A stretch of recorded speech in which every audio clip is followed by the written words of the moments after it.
Fun fact about this episode, Jacob Tremblay's little sister plays his little sister.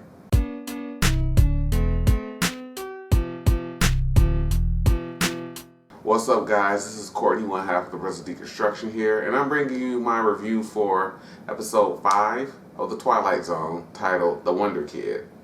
This episode stars John Cho. Jacob Tremblay has a couple of other actors in it as well, but John Cho and Jacob Tremblay are the main focuses of the episode. John Cho plays Raph Hanks, campaign manager. In the beginning of the episode, it shows him in like a hospital setting, and he's supposed to be having surgery, and the episode itself is basically flashbacks of what led to him being in the hospital. And I gotta say, I don't know how the rest of this season is gonna go now, because this is another episode that had wasted potential with what they dealt with in the actual story. So John Cho's campaign manager starts out running the campaign for like the most unpopular president ever, and I think it's it's supposed to be a version of Donald Trump, I think. You know, he goes and he's like the super modern, he uses data and all this other stuff to help him figure out where he's at in the polls, and it doesn't work, and he loses the election, and it ruins Raph's career. So while he's wallowing in his own sorrow in the bar, an 11-year-old kid posts a YouTube video saying that he's going to run for president. And somebody in the bar says you should run his campaign. I'd vote for the kid.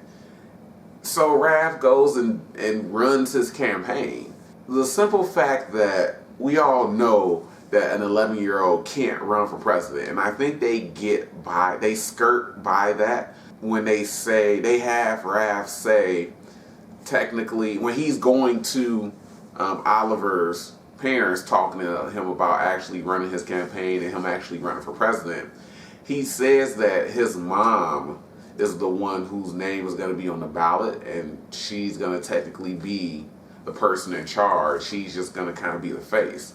Later on, after he eventually does win, and the road to getting there is really, really terrible, because it goes by, way of Oliver getting destroyed in a debate. And I literally was sitting there watching the screen, and I said, what the fuck did y'all think was going to happen to an 11-year-old at a presidential debate? They were going to destroy him. What? So, and it was basically because he didn't know how to answer a question about taxes. That goes terribly. He's being mocked and everything like that.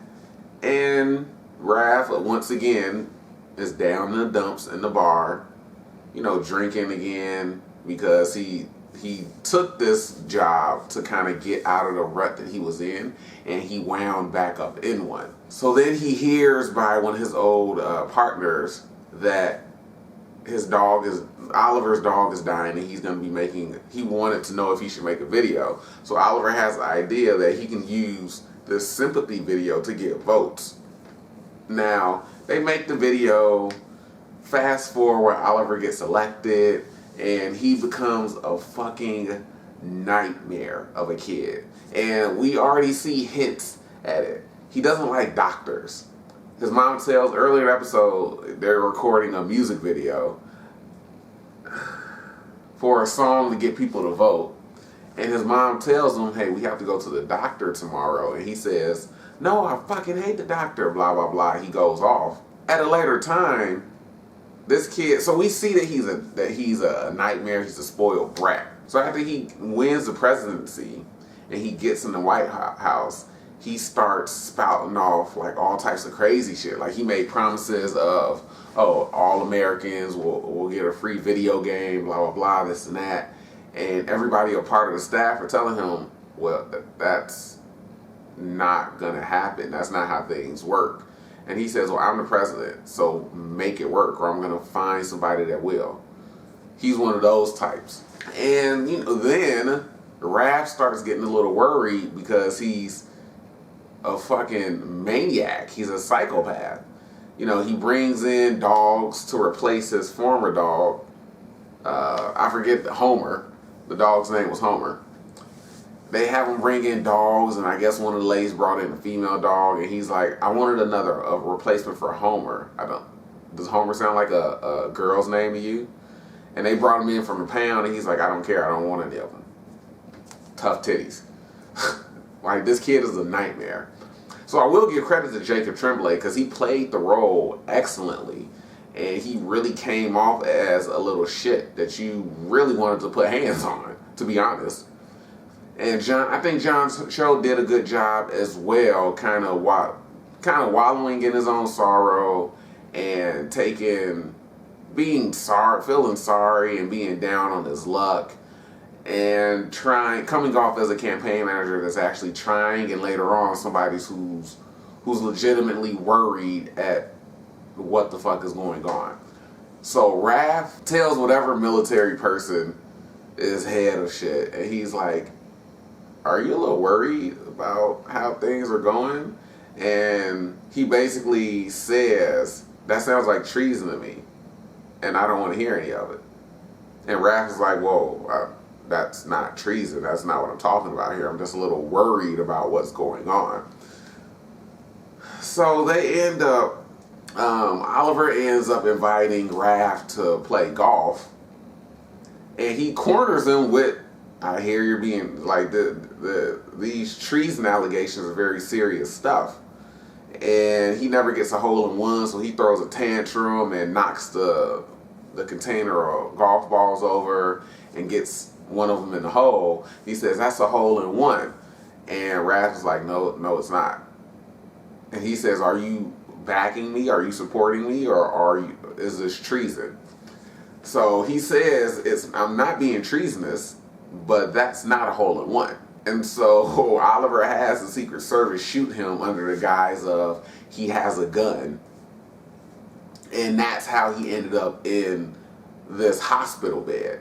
And it turns out that the guy that was talking to him isn't the doctor, because he tells him, hey, the doctor is going to... We see the guy, like, I guess the nurse, you can say, tell him the doctor is going to be in soon, just hold on for us. And his wound is starting to bleed through, like, the big ass blanket they have over him or whatever like that. And I just think, and it turns out that the doctor was a kid, because earlier in the episode, Oliver says, no old doctors. I hate doctors, especially when they're old guys. So the missed potential for me is, one, this could have been like, oh crap, I forget the name of the original Twilight Zone episode, but it's the one with the kid that sends people to the cornfield. This could have been similar to that with the power trip that Oliver went on. But one of the main missed potential is, why does he hate doctors that are old men? I think there's potential right there for like a molestation type of thing, because at least I thought it. That was the first thing that I thought. That's a very specific thing to hate, right? You could just say, I don't like doctors. No, he says, I don't like doctors, especially when they're old guys. So we need to pass a law that no doctors are going to be old. So that don't sound suspicious to anybody else? That was the main missed potential. And I also think that it could have... Now, this episode was short, which I think was a good thing, because, you know, had it been longer, probably would have been a little more boring. But on the same time, I think it could have been longer, because they could have...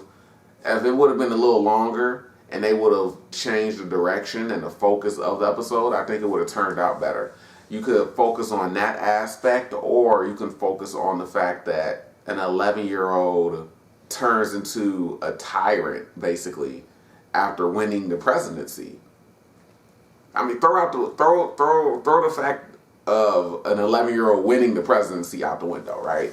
Because that's the main thing. There's no way that an 11-year-old can run for president. And I don't care what type of video you post, right, on YouTube about a dying pet. You got destroyed in your first debate. Nobody's going to give you sympathy. You're not going to get sympathy votes to the point where you win the presidency if you're a kid, right? I don't believe that would happen if that were possible. But that's the missed potential of the episode story-wise for me. Again, I think John Cho did a good job. I think Jacob Tremblay did a good job as well. And all the other supporting actors, I think they did good too. But I just think overall, you could have focused on why is this kid acting this way? Why does he hate doctors that are old guys? Why is that? So yeah, I again, just like my previous video, I don't know how the rest of this season is gonna go, guys. The episodes have not gotten better, and I really don't know how things are gonna go. So I'm gonna try and finish a couple of more episodes tonight, and record some more reviews, and then get those up and posted. But yeah, it's not looking too hot for the Twilight Zone 2019 version. So yeah, as always, guys, I appreciate the support, whether it's 1, 5, 10, or 100 views. That's my review of episode 5 of the Twilight Zone. I'll catch you guys later.